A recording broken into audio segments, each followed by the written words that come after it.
teman-teman semua, Assalamualaikum. Ketemu lagi bersama aku Elena di channel Elena and Family.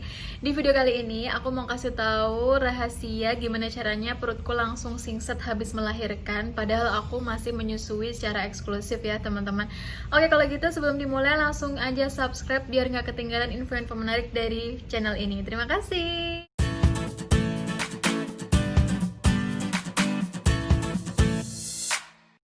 Jadi ada 4 permasalahan perut yang dialami wanita habis dia melahirkan teman-teman. Yang pertama itu adalah stretch mark. Jadi aku udah pernah kasih tipsnya ya gimana caranya aku nggak punya stretch mark satupun. Itu aku udah pernah kasih tipsnya di atas itu. Jangan sampai lewatin video itu, kalian harus tonton. Terus yang kedua itu adalah masalah perut buncit. Terus yang ketiga itu adalah masalah perut bergelambir. Dan yang terakhir itu adalah masalah perut yang nggak kencang. Nah, di video kali ini aku bakalan kasih tips ke teman-teman semua apa aja yang udah aku lakuin biar aku bisa menghindari 3 permasalahan perut tadi.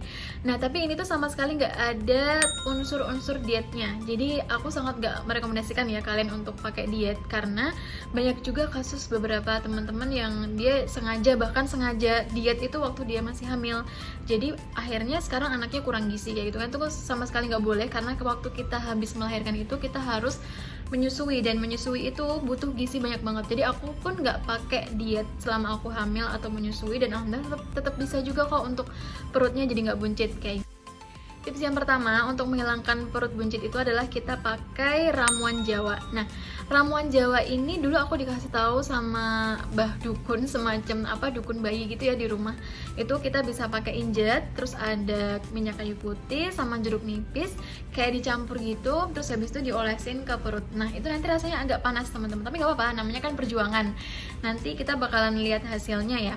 Nah, itu tuh nggak cuman untuk mengatasi perut buncit aja, tapi juga bisa menghilangkan sulit-sulit yang ada di perut. Kan biasanya kalau kita habis lahiran kan ada sulit-sulit gitu kan, kayak gitu.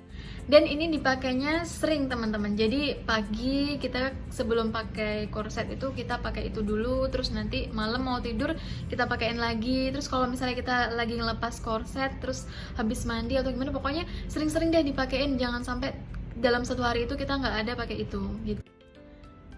Tips yang kedua itu adalah kita harus minum jamu pasca bersalin. Kalau misalnya kita tinggal di pedesaan itu biasanya suka ada yang jual kayak gitu ya, dan itu udah terpercaya banget mulai dari nenek moyang pokoknya itu semua orang tuaku, mamaku juga pakai itu, dan alhamdulillah setelah di usia setelah 40 hari lahiran itu perutnya udah nggak buncit lagi. Nah, itu jamu itu sangat bermanfaat banget ya. Cuman kalau misalnya kalian yang tinggal di perkotaan dan susah cari jamu itu, kalian bisa beli aja jamu-jamu kayak di Sidomuncul. Pokoknya jamu-jamu bersalin deh kayak gitu.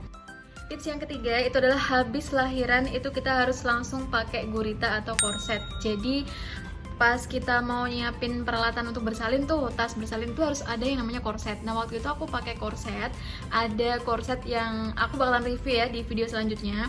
Itu langsung ketika aku habis melahirkan itu langsung dipakai aja, karena nanti bisa ngebantu kita untuk mendorong kotoran-kotoran yang masih tersisa di perut. Terus juga biar kalau misalnya kita habis lahiran kan ini suka sakit gitu kan. Nah, kalau misalnya kita pakai korset itu bisa membantu kita untuk menopang punggung kita kayak gitu.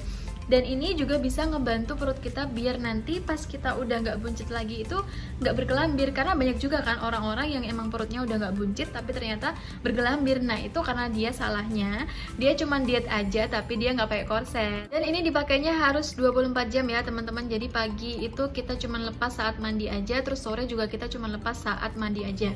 Nah, tapi ini tetap ngelihat kondisi teman-teman sih. Kalau misalnya kalian nggak kuat, kalian bisa konsul dulu ke dokter apakah ini boleh dipakai saat aku tidur kayak gitu-gitu. Tapi waktu itu sih aku pakainya 24 jam dan alhamdulillah itu sangat. Nah, kalau yang tadi itu kan cuman dipakai sampai hari ke-40. Setelah itu biasanya perut kita tuh udah mulai agak mengecil gitu ya, karena kan banyak kotoran yang udah keluar melalui nifas. Dan kita dibantu sama korset tadi, jadi perutnya jadi nggak berkelambir gitu. Nah, cuman biasanya masih ada permasalahan lagi teman-teman. Jadi kalau kita udah terlanjur hamil, terlanjur perutnya pernah gede, itu kita salah makan sedikit atau nggak jaga makan, nggak jaga pola hidup, itu biasanya langsung bisa buncit lagi. Nah, itu bisa kita cegah dengan cara pakai korset yang lainnya. Ini aku juga udah pernah review korsetnya, kalian bisa lihat di situ.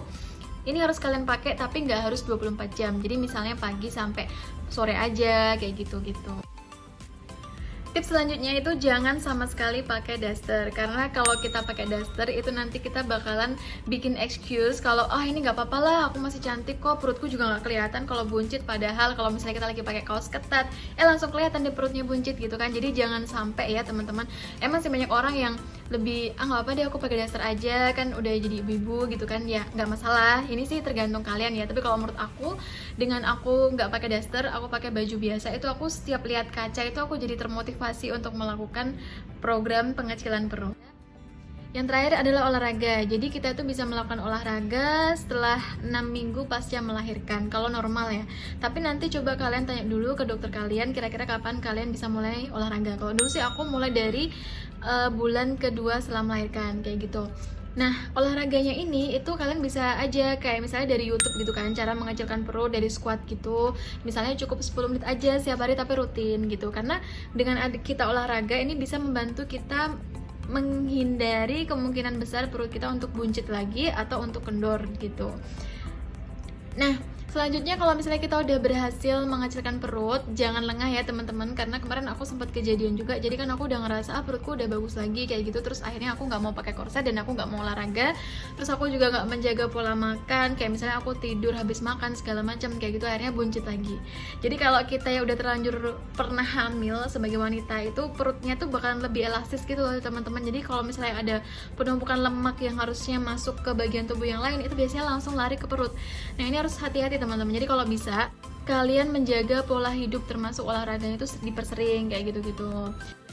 Oke teman-teman, terima kasih ya sudah menonton video ini, semoga bermanfaat. Jangan lupa untuk subscribe ya, ini aku ingatkan lagi kalian untuk subscribe karena nantinya aku bakalan sering banget upload video bermanfaat. Oke kalau gitu, dah.